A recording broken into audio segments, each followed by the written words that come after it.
India government ki makhada leibak asigi praja miyamda yaifa thaurang kaya ama thadarakli hairiba yaifa thaurang sing adu karamna praja da hakthengnana yahonsigi haibagi pandamda PMAY gi makhada Ministry of Housing and Urban Affairs Government of India na conduct tawduna All India Short Film Contest Kusiyong ka Asiana 2021 da Meenok amana hairiba short film asina Ahanba manafangle Short Film Contest asida Manipur gi oina short film nipana saruk yabada award kun manga gi manungda Manipur na award manga logduna iramdam Manipur gi mai purak pangamkhre Short film sing adudi Ahanbada Meenok ama anisubada Thaujal amadi hingwinasi ahumsubada anoba yum amadi anoba mayone Short Film Contest asida makok mathang taraktuna Manipur gi mai purak pangamkhraba artist singbu Robert Singh Khetrimayum, Director of Mohua, Ministry of Housing and Urban Affairs, Government of Manipur na harau taramna okre.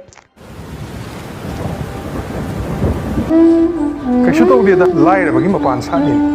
Bema sana sila Aula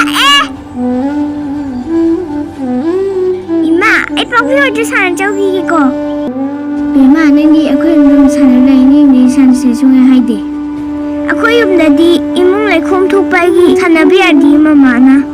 Imong dago kana lekom thunage.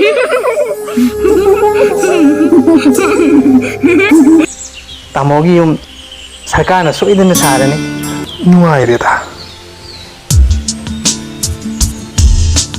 Ma, bakti ka matatriga. Ako yung dadi sana barato eh.